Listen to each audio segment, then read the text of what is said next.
pencapresan selama ini kan seakan-akan didominasi oleh mereka yang menjadi ketua umum partai atau mereka yang menjadi elit partai saat ini. Yang kedua, didominasi oleh mereka yang menjadi kepala daerah. Nah, belakangan ada survei yang dimunculkan oleh begitu banyak lembaga survei, salah satunya survei ASI, Arus Survei Indonesia, yang kemudian memunculkan bahwa klaster kementerian atau klaster menteri juga berpotensi bisa menodorkan nama-nama baik gitu yang juga sangat layak untuk diproyeksikan 2024. Di situ muncul nama Sandiaga Uno yang dilihat oleh surveinya ASI itu sebagai sosok yang satu tingkat popularitasnya paling bagus, yang kedua punya kinerja yang cukup baik.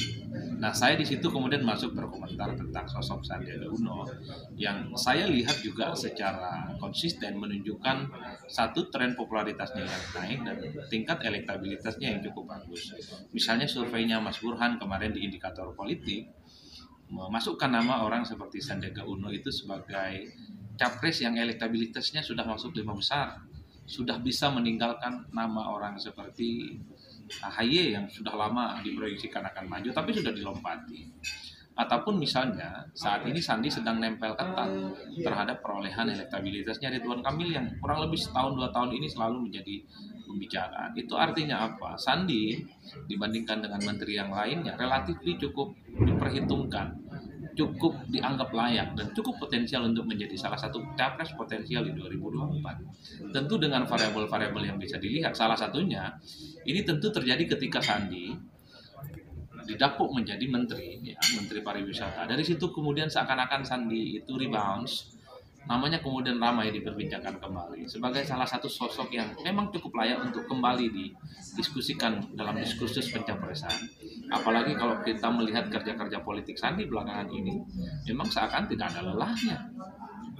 Bekerja, mengunjungi tempat-tempat wisata yang kemudian itu diharapkan bisa membangkitkan recovery ekonomi kita di tengah pandemi COVID. Dan bahkan kalau kita tracking misalnya kecenderungan Sandiaga Uno, berita-beritanya di media itu mengalahkan berita-berita presiden, mengalahkan berita menteri yang lain, bahkan mengalahkan sejumlah nama-nama besar yang juga diproyeksikan maju. Saya nggak tahu betul, tapi itulah yang kemudian terjadi.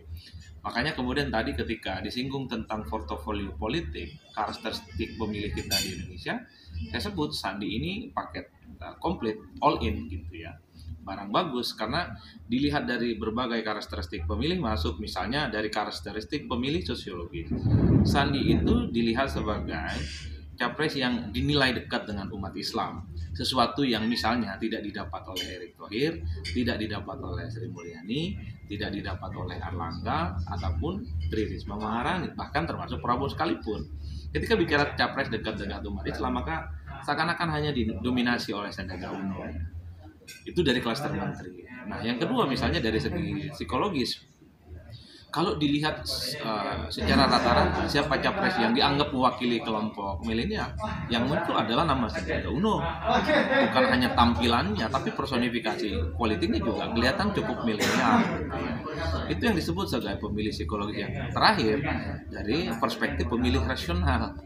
Sandi juga masuk nominasi sebagai menteri yang dinilai punya kinerja yang bagus. Contohnya di surveinya Mas Ali Rifan di ASI, Sandi adalah capres kalangan menteri yang dianggap punya kinerja yang bagus. Begitupun di survei-survei yang lain, Sandi itu masuk nominasi capres yang selalu dilihat memiliki kinerja yang cukup bagus. Makanya tidak heran kalau kemudian Sandi ini adalah sebagai orang yang kemudian rebounds, muncul kembali dalam spotlight pembicaraan tentang capres, tentu di luar klaster ketua umum, di luar klaster kepala daerah. Tapi ketika bicara tentang siapa menteri yang dianggap layak untuk maju di 2024, jawabannya adalah Sandiaga Uno. Tentu dengan paket hemat, paket komplit, dan paket bagus yang tadi saya sudah sebutkan itu. Yang lain mungkin ke depan akan terjadi dinamika, tapi selama itu positif, saya kira memang layak kita perbincangkan untuk diskursus kita yang ke depan tentang pencapresan.